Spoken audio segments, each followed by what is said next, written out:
What's the problem? You know my daughter, Shweta? Of course. Acha, her fashion show yesterday. I'm sorry I couldn't make it. I was busy with a dubbing session. But I saw her picture in the papers. Beautiful. It was a big hit, I believe. Yes, it was quite a success. I'm very happy for her. Vihangji, it would be very interesting to read an article of yours on Shweta. Oh. I know you don't write about your own daughters on principle, but I remember Varsha, when she was nominated for a national award, refused to write about her. In today's world, full of media hype and all these celebrity writers who are more interested in posing for photographs. It's rare to find someone like you. I tell Varsha often, I've learned so much from you. Much more than I could learn from any guru or godman. You look a little disturbed. I think it's all that work behind the typewriter. You should spend more time with the family. I mean, Varsha and Shweta are such beautiful daughters. You should spend more time with them before they what? Before they become as busy as you. That's enough. Did I say something wrong? I know what happened in Bangalore. What happened in Bangalore? To Shweta. Something happened to Shweta. You know damn well what happened to Shweta. I'm sorry, I haven't been in touch. Some accident or something wrong? Don't play the innocent now, Mohan. What are you trying to say, Vihangji? You were in Bangalore 2 months ago, yes? I was shooting there.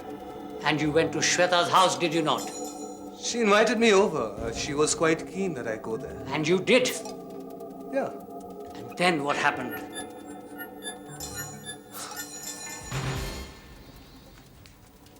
What happened after you went to Shweta's house? Nothing unusual. Nothing unusual? You call it nothing unusual? You dare to talk like this? What do you call it, Vihangji? I call it criminal assault.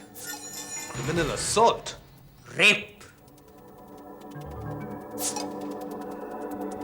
Is that what she told you? Yes. How can she dare to say a thing like that? Perhaps because it is the truth. Vihangji, I've known Shweta since she was that high. How could you even suggest something like that? Are you denying it then? Of course I'm denying it. So you never went to Shweta's house at all? I didn't say I didn't go. I went. And then what happened? What did she tell you happened? I would like to know what your version is. Or does your version depend upon what her version is? Vihangji, this is not Rashomon. There's only one truth. So tell me, what happened that night? Well, I went over to Shweta's. She invited me over. So charmingly. In fact, she really wanted me to be there. Yes, I know that. She had quite an evening planned for us. She was only trying to be friendly. Perhaps you would call it that. But she didn't have anything friendly to say about Varsha. That's irrelevant. Tell me what you did. What I did was tell her that she could not have the part which she wanted so desperately.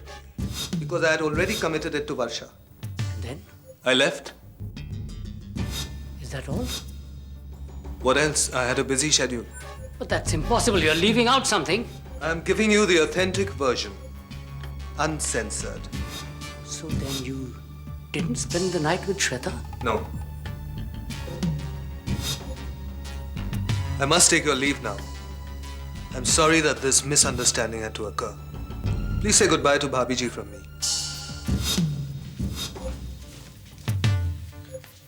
A word about Shweta.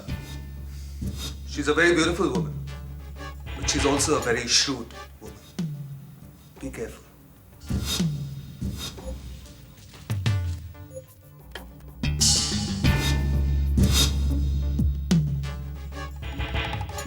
Which has endangered the ecological balance of the Quantum Basin area, which harbors several species of flora and fauna that will soon be extinct. As a matter of fact, studies have shown that the Quantum Basin area is one of the last regions containing primeval rainforests in this particular region. And if things go further, then... Yes? I have Justice Bakshi's office on line 4 and the COE of Maxwell Corporation on line 1. Which do you want first? Jeanette, you're a treasure. Justice Bakshi first. Pavan Sarkar here. Pavan, I have good news for you and for all Asian friends of the environment. You've issued a stay. Better than that, my boy. I've reviewed the preliminary hearing file. Justice Newman presided over that, incidentally, before the case was transferred to me. Yes, I know that. Well, and what do you think I found? What? An interdepartmental memo from the chief executive in charge of Asia Pacific Operations, one Mr. Coleman, to the CEO of Maxwell Corporation, head office Toronto. But Coleman resigned several months ago. I haven't heard of any such memo. It came up in disclosure during your mysterious absence last week. What exactly does this memo say, sir? You wish me to read it out now? It's 3 pages long. No, just the gist, if you will. Briefly, it's a desperate plea from Coleman to Vandross to stop the company's deforesting operations in Southeast Asia due to the report of the company's own Environmental Regulation Office. That is the memo my client said existed. And that is the very memo that Maxwell Corporation denied its existence. Evidently it does. Coleman's main concern was the fact that his signature was on the report too, and if a copy of that report got into the hands of the press, or an intrepid lawyer such as Pavan Sarkar, then he would be in trouble. Justice Bakshi, this is wonderful news. Thank you very much. It's even more wonderful that you called me here personally to tell me. I know a cover-up when I see one. Yes, this memo must have slipped their lawyers by somehow, by the grace of God. Your stay order has been issued, and I've ordered a Crown investigation, as well as an RCMP investigation into the matter. This is fantastic, Justice Bakshi. Thank you very much. Yes, goodbye. Yes. Do you want to speak to Vandross, or shall I call back later? No. I'll take him now. Vandross here. Mr. Vandross, Pavan Sarkar here. I'm awfully sorry to keep you holding on for so long. I still think you should discuss all your legalities with our lawyers. The only reason I'm speaking to you is because your employer James Lemon is a highly respected member of the bar. Thank you very much. It's just that I wanted to convey to you my client's decision regarding your offer. Mr. Vandross? Surely that is a matter. To be discussed with your lawyers, I understand. I just wanted to discuss this issue with you personally. If this is concerning the amount of settlement offered, No, it isn't. then I should inform you that we are not prepared to exceed the sum of $2 million which have been offered. Did you say $2 million? Yes, have you advised your client to settle? Mr. Vandross, my client is determined to go to trial. I see, this is very unfortunate. But of course, with a little bit of help from your excellent team of lawyers, I'm sure we shall win. I beg your pardon? Mr. Vandross, your company appointed environmental experts to conduct a study of your activities. Their recommendation was that Maxwell Corporation stop all deforestation of the Kwantung Basin. You got to know of this, Coleman told you. You asked Coleman to suppress the report. Coleman got nervous, and then you fired him. Are you trying to attract a libel suit now, Sarkar? Oh, no, quite the contrary. Justice Bakshi has already issued a stay against all your company's operations in Southeast Asia. You shall be having a visit from the RCMP very soon. I'm afraid your little cover-up has backfired, Mr. Vandross. I'd like to speak to James, please. Oh, absolutely, sure. I would just like to tell you that I have his full support on this matter. However, if you'd still like to speak to him, why don't you disconnect this line and call again, which should be easier. Thank you, Mr. Vandross. Yes! I hear you're James's blue-eyed boy again. Or should I say brown-eyed? Where did you hear that? It's gossip. Chan looks like he's had the wind taken out of his sails there. He was flying too close to the sun. Well, it's good to see you back in action again. Yes. Enough of idle chatter, Janet. I've got a lot of work to do, and I have a list of people I want you to call. You know, I think there's going to be a lot of people who have good reason to resent your return to Toronto. There's nothing like a bit of old-fashioned malice from one's opponents to make oneself feel at home. So no more mad dashes off to Bombay or mysterious personal matters. No, Janet. This time I'm here for good. Nothing will convince me to go back to India. Not in this lifetime, at least.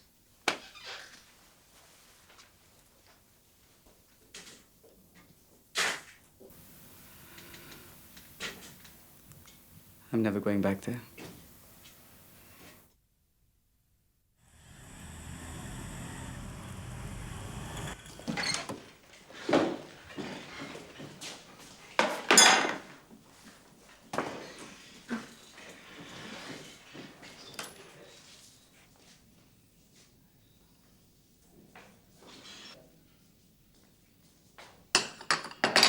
क्या है ये? Sir चाय। कौन मांगा चाय के लिए? ले जाओ यहां से। सर। बेवकूफ।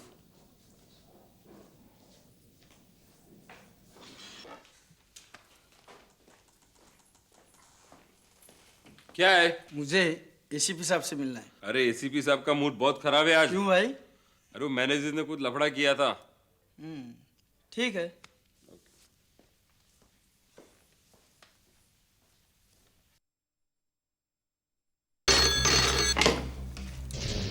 ACP Swami here. तुम्हारे इलाके में कुत्ते बहुत भौंकते हैं। Madhav ji, I swear I didn't. No names, you fool.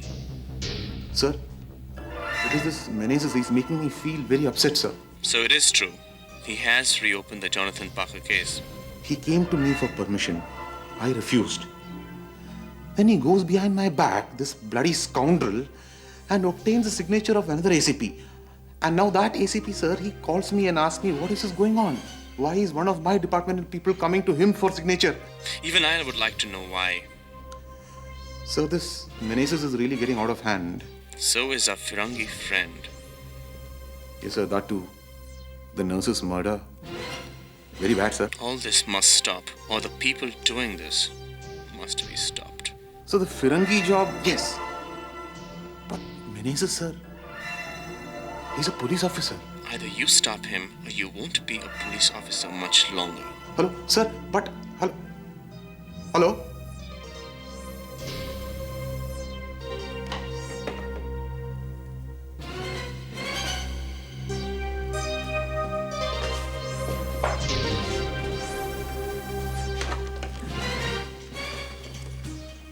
I want to speak to Menezes now. He's not in the headquarters? What do you mean you don't know? What do you know then, you fool? What? He's an appointment today. With whom? Where? An appointment with whom? Professor Shah. At the MII. Are you sure? What time is it today? 3 p.m. Are you sure? All right. When Menezes comes, tell him to come and see me immediately. Will you do that? Good.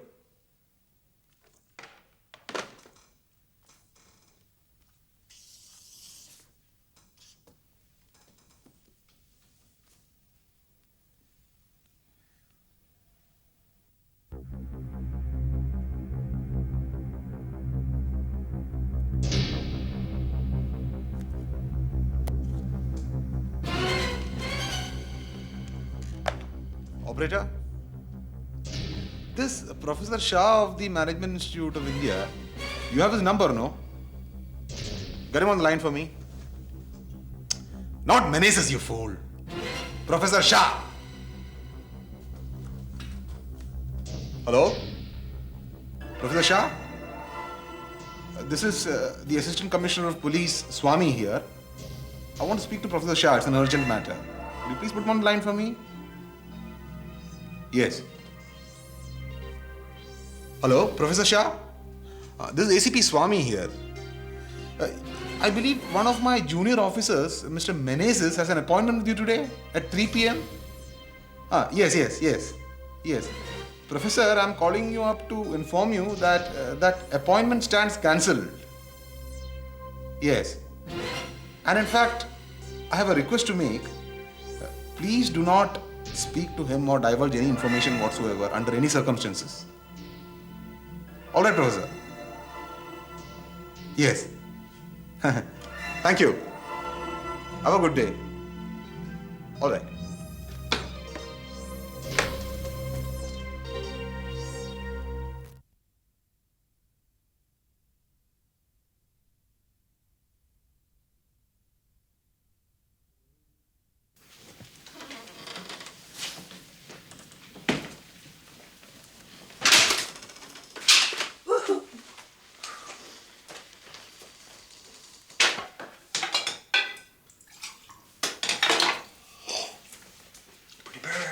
Bird.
David.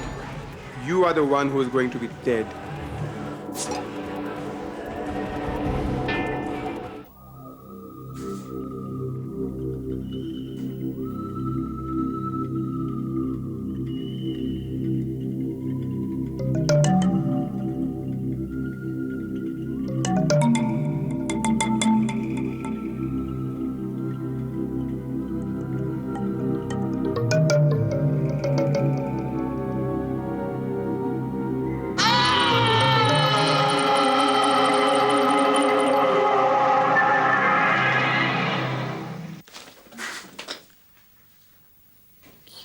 You're dead. You're dead. I saw you on the hill. In the rain. Chand. What's the matter? Bad dreams?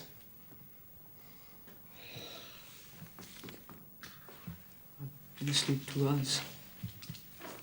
It's 2 hours sleep out of 3 days. You're trying to impress, huh?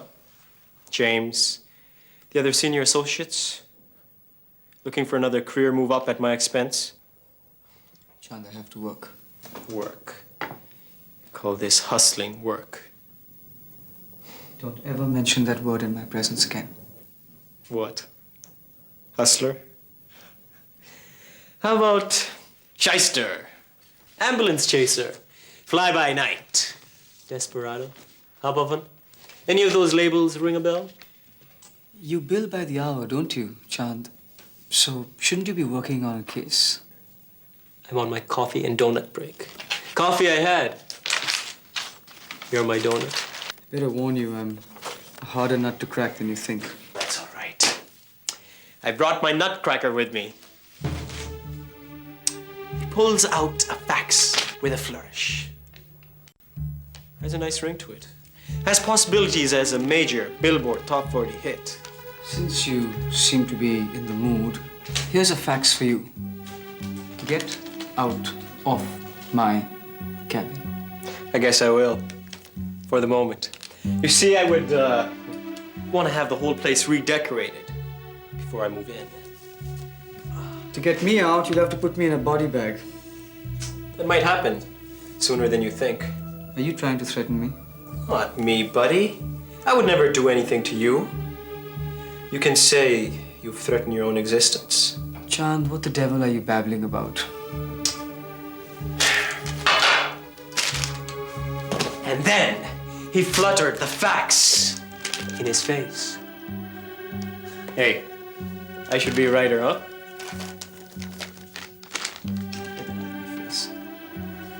Wouldn't you like to know what's on this fabulous foxy fax? A list of your favorite feverish fetishes. Okay. No more, Mr. Nice Guy. I haven't had enough of you and your hotshot attitude, okay? You're not the only lawyer in this firm with a brain. Oh, probably not, but certainly the only one in this room. Insult me all you like. But I am gonna wipe the smile off your face with this fax. I really wouldn't want to wipe my face with that. But why don't you put it in the toilet? I could find an alternative use for it. This piece of paper contains a gem of information that is going to change your entire life, Mr. Pavan Sarkar. It will be my pleasure to show it to James and watch as that life crumbles like a pack of cards around your head. Okay, not that it matters very much to me, but what does that fax contain? Yo, boy, that's the underage. Still on 8? I can't believe that's the time. Put off that racket, David. Hello? And that one. Hi.